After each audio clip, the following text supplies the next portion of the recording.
আসতে পারি? আরে আপনি আসুন আসুন, ভালো আছেন? হ্যাঁ, ভালোই থাকি আমি। আচ্ছা, আপনার এখানে কি রিচার্জ করা যায়? হ্যাঁ, করা যায়। 500 টাকার রিচার্জ করে দেবেন।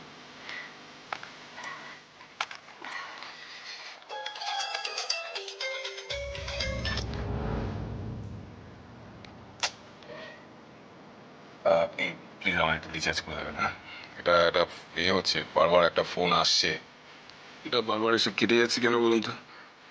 কে জানি, এখানে তো অনেক ফোন আসে। নেটওয়ার্কের কোনো সমস্যা আছে? এবার আপনি ফেভার করতে পারেন, বলুন কি করতে হবে? মোবাইলটা একটু ইজি রিচার্জ করে দেবেন। হ্যাঁ হ্যাঁ, নিশ্চয়ই। আরেকটা কথা, আমি আপনার এখান থেকে একটা ফোন করতে পারি?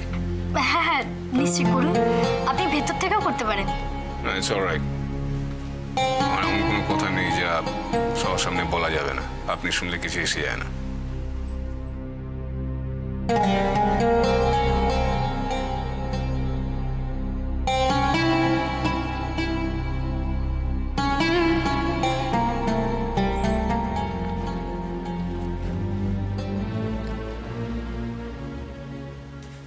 হ্যাঁ, দিবাকর বাবু বলুন।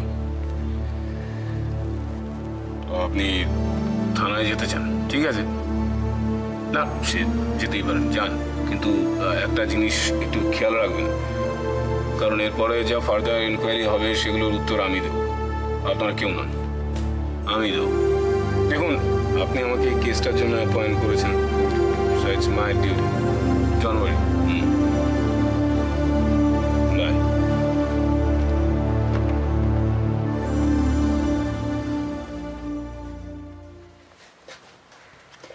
কত হলো? 3 টাকা। এই নিন, আপনার ফোন রিচার্জ হয়ে গেছে।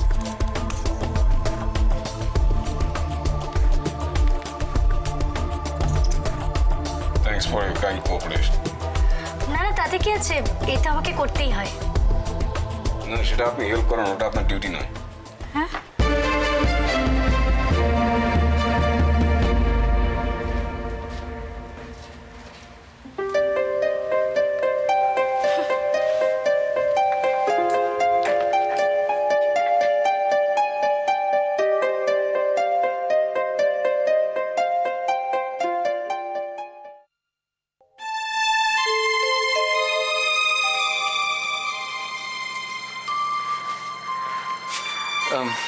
তুমি এক মিনিট।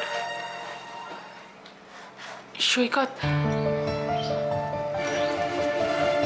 তোমার সঙ্গে একটু কথা ছিল। হ্যাঁ বলো না, কি কথা? আমি ভাবছিলাম যে আমি দাদার সঙ্গে দেখা করতে যাব।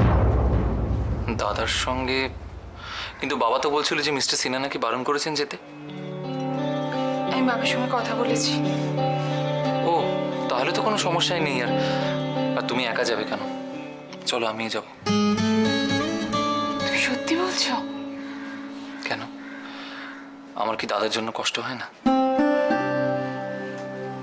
মনটা একদম ভালো লাগছে না। ওই অন্ধকার একটা ঘরে দিন রাত দাদা পড়ে আছে, কারোর সঙ্গে কথা বলতে পারছে না। দাদার খুব কষ্ট হচ্ছে, তাই না গো? খুব খারাপ কাটছে দিনগুলো। সে তো হচ্ছে অপর্ণা, কি আর করা যাবে বলো।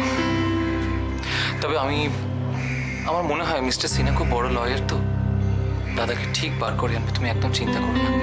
আর একটা কথা কি জানো, সৎ মানুষদের খুব বেশি দিন ভুগতে হয় না, দাদা ঠিক বাইরে এসে যাবে, তুমি দেখে নিও। আমিও তো সেই ভরসাতেই আছি সৈকত। ভগবানের কাছে একটাই প্রার্থনা করি, কত তাড়াতাড়ি দাদা জেল থেকে বেরিয়ে আসবে। জানি। অপর্ণা, বাবা এসো বাবা। তোদের একটা কথা বলতে এলাম। হ্যাঁ বলো না। আমি ওই লয়ার মিস্টার সিনহার সঙ্গে কথা বললাম। কি বললেন বাবা মিস্টার সিনহা? উনি বললেন যে দাদার সঙ্গে বোন দেখা করতে যাবে, এতে আপত্তি কি আছে। তবে উনি এটাও বললেন মা যে ওই ওই ওসি বা ইন্সপেক্টরের সঙ্গে বেশি কথা না বলাই ভালো। মানে ওরা তো ওই আইনের মাঠপ্যাঁচ জানে, কথার ফাঁকে ফাঁকে কোন প্যাঁচে ফেলে দেবে তোমাদের। না না, তুমি ঠিকই বলেছো বাবা। আমরা দাদার সঙ্গে শুধু দেখা করে চলে আসবো। হ্যাঁ রে, যা একবার ছেলেটার সঙ্গে দেখা কর। একলা একলা ওইভাবে থাকে, কি অমানসিক কষ্ট বলতো। যতক্ষণ না ওকে ওখান থেকে বার করে আনতে পারছি আমার শান্তি নেই। যাও মা, তার সঙ্গে দেখা করে এসো। ওকে বলো কোনো ভয় নেই ওর, আমরা সবাই ওর সঙ্গে আছি, সব সময় সঙ্গে থাকবো। যাও মা, যাও।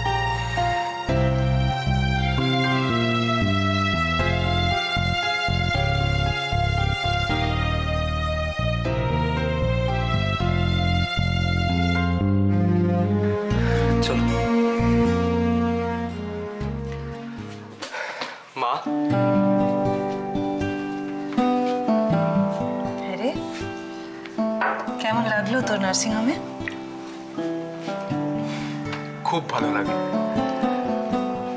বাবার এত কষ্ট করে তৈরি করা নার্সিং হোম কখনো খারাপ লাগতে পারে?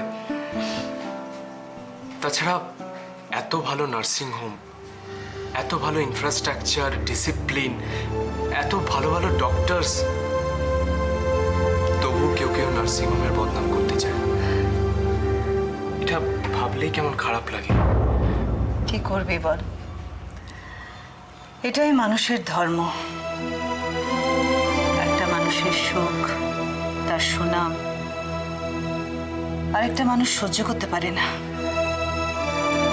যুগ যুগ ধরে এই নিয়মই চলে আসছে।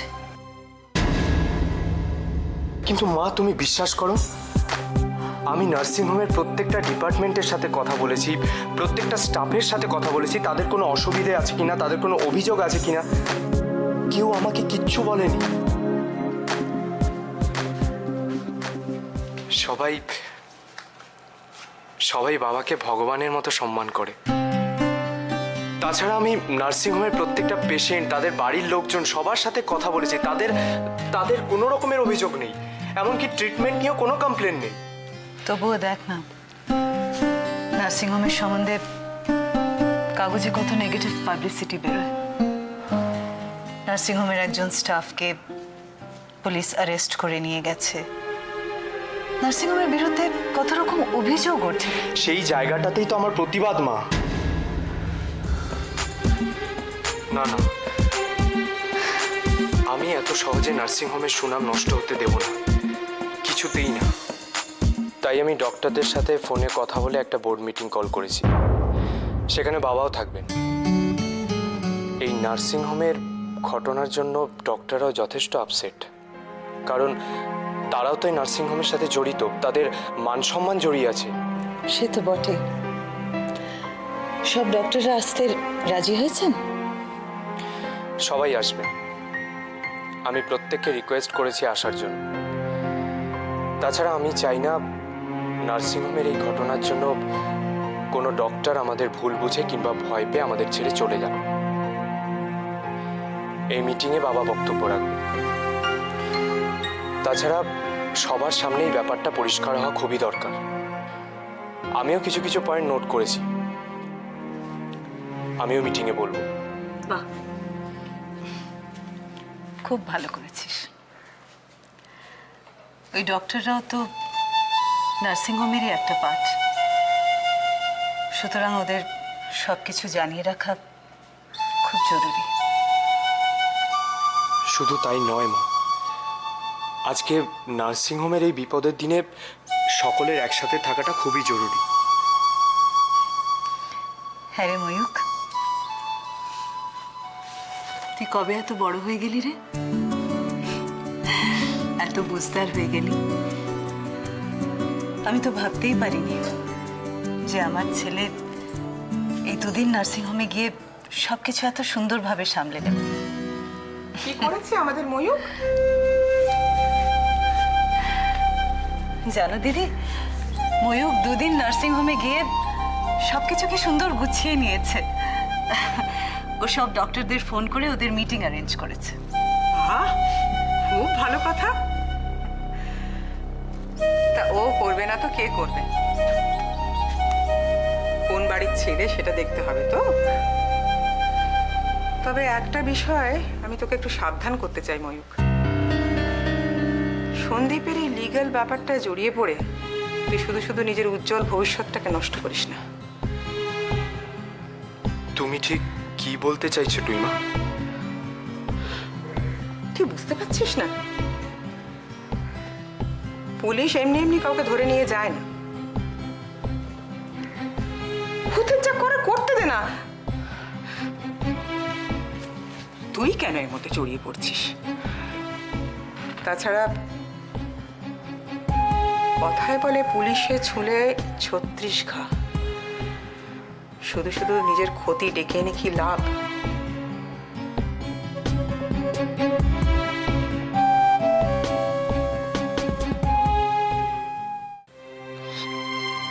আমাকে ক্ষমা করো বাবা,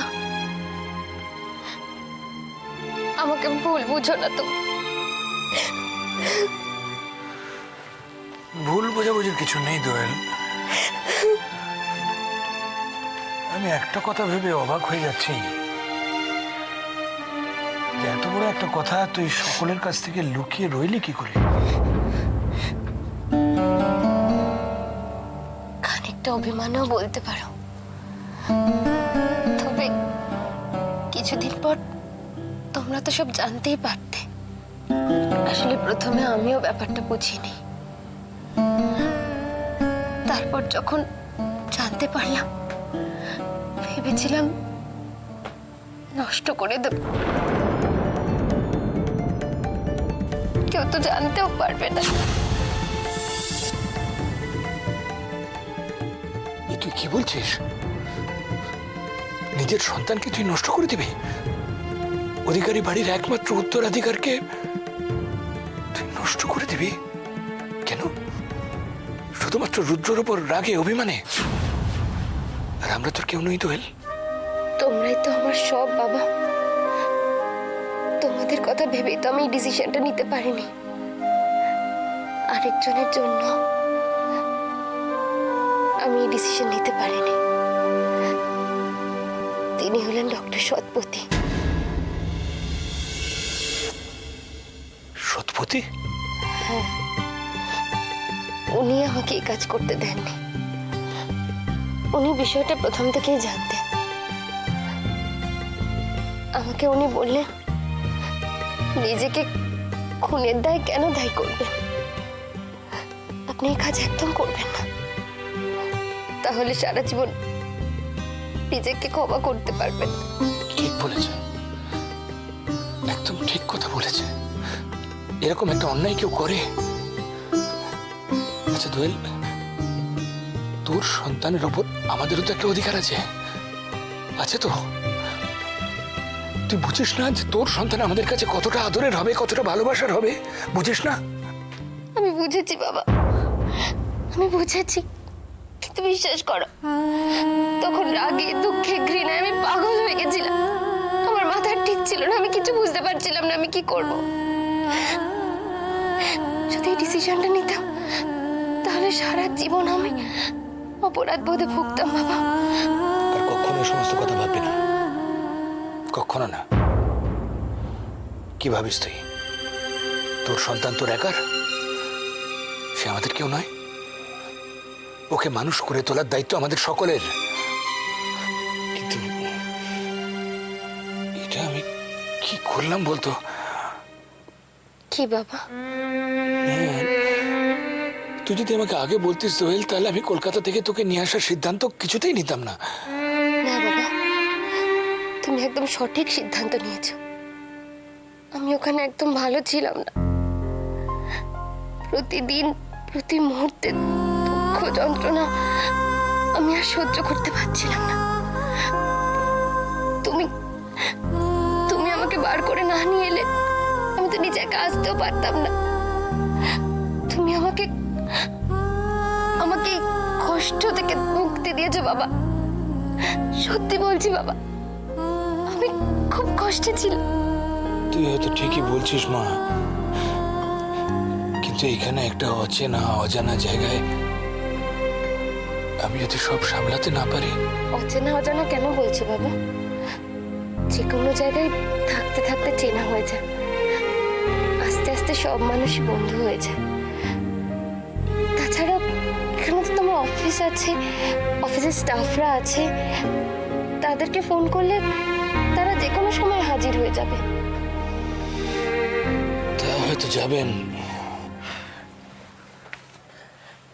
কিন্তু এখানে যদি বাই চান্স তোর কোনো বাড়াবাড়ি হয়, আমি তো আমাদের আপনজন কাউকে কাছেই পাবো না। আর তাছাড়া এই সময় মেয়েদের অনেক সব নিয়ম কানুনের ভেতরে থাকতে হয়, আমি তো জানি না কিছু। না না, এই অবস্থায় তোকে কলকাতা থেকে দূরে নিয়ে চলে আসাটা খুব বোকামি হয়েছে, খুব। আচ্ছা, আমি বাড়িতে একটা ফোন করে খবরটা দেবো? না না বাবা, প্লিজ ফোন করো না, আমি কাউকে কিছু জানাতে চাই না। তুমি টেনশন করো না, আমি ভালো থাকবো, দেখো আমার কিচ্ছু হবে না। আমি চাই না কাউকে জানাতে বাবা। বাবা তুমি যদি এরকম দুশ্চিন্তা করো তাহলে আমার কি হবে? তুমি শান্ত হও বাবা, শক্ত হও। তুমি এরকম করলে আমি কি করবো বলো তো? শক্ত হব?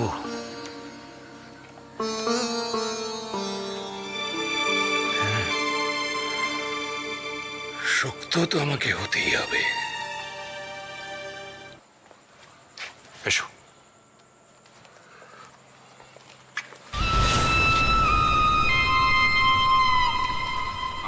এসো চন্দন, আমরা এখানে কথাবার্তা বলি। Okay sir.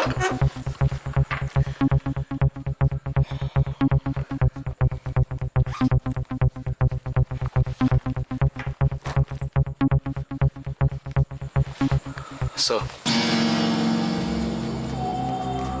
Danny. এগুলো কি? স্যার, নার্সিংহোমে যে পেশেন্ট মারা গেছে সেই সম্পর্কিত কিছু কনফিডেন্সিয়াল ডকুমেন্টস আর ব্যবসার 2 নম্বরই কাগজপত্র। 2 নম্বরই? Yes sir. আমি বুঝতে পারছি আপনি কি ভাবছেন। Sir, I know about your principles and morals, but ব্যবসা করতে গেলে কিছু কিছু 2 নম্বরই করতেই হয়। এনিওয়ে, যেটা বলতে এসেছিলাম স্যার, এগুলো আমি নার্সিংহোম থেকে নিয়ে এলাম কারণ পুলিশ যেভাবে নার্সিংহোমে তোলপাড় করছে, যে কোনো মোমেন্টে এগুলো ওদের হাতে পড়তেই পারে, আর তাহলে কি হবে আপনি বুঝতেই পারছেন। তুমি আমাকে কি করতে বলছো? ওয়েল স্যার, আপনাকে এগুলো একটা সেফ জায়গায় লুকিয়ে রাখতে হবে। আমি আমি আমি আমি কোথায় রাখবো? স্যার, সেটা আপনাকেই ভাবতে হবে আপনি কোথায় রাখবেন, কারণ আমার জাস্ট সাহস হলো না এগুলোকে নার্সিংহোমে ফেলে রাখতে। আর একটা কথা বলো। স্যার, আমার কাছে বিশ্বস্ত সূত্রের খবর রয়েছে যে অপোজিশন পার্টির এখনকার একমাত্র এজেন্ডা হচ্ছে আপনার সম্মানহানি। ইয়েস স্যার, মানুষের মনে আপনার যে ইমেজটা রয়েছে সেটাকে ওরা নষ্ট করে দিতে চায়, কারণ ওরা খুব ভালো করে জানে মানুষের মনে আপনি কতটা গভীরভাবে বিরাজ করেন।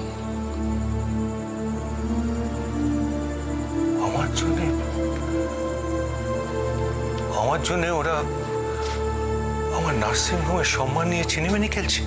এক্স্যাক্টলি স্যার, কারণ আপনার নার্সিংহোম মানেই তো আপনি। নার্সিংহোমের সম্মানহানি করা মানে তো আপনারই সম্মানহানি করা, তাই না স্যার? আর একটা খবর আছে আমার কাছে। কি খবর? সন্দীপের জায়গায় ওরা আপনাকে লকআপে পাঠাতে চেয়েছে। ইয়েস স্যার, যেটা সত্যি আমি সেটাই বলছি। ভালো করে ভেবে দেখুন না, সন্দীপের মতন চুনোপুটিকে লকআপে পাঠিয়ে কি লাভ? ওদের আসল টার্গেট আপনি স্যার। সুতরাং এবার নিজেকে বাঁচানোর কথা ভাবুন স্যার, প্লিজ। সন্দীপকে বাঁচানোর জন্য ছটফট করবেন না। ওকে যতক্ষণ আমরা শিখণ্ডী হিসেবে দাঁড় করিয়ে রাখতে পারবো ততক্ষণই কিন্তু আপনি বেঁচে থাকবেন, নাহলে কিন্তু আপনার ঘোর বিপদ। সো প্লিজ স্যার, সন্দীপের কথা ছাড়ুন, নিজের কথাটা ভাবুন। আমার জন্য সন্দীপ পুলিশ কাস্টডিতে থাকবে? থাকবে স্যার। ইনফ্যাক্ট ওকে থাকতে হবে যতদিন পর্যন্ত না এই নার্সিংহোমের প্রবলেমটা সলভ হচ্ছে। স্যার প্লিজ আবার বলছি, সন্দীপের কথা ছাড়ুন, নিজের কথা ভাবুন। জাস্ট একবার ভাবার চেষ্টা করুন স্যার। অপোজিশন যদি কোনোভাবে আপনাকে লকআপে পাঠাতে পারে তাহলে কি হতে পারে? প্লিজ স্যার আমার কথাটা শুনুন আপনি, বাকিটা আমি দেখে নিচ্ছি। এনিওয়ে, এই নিন স্যার।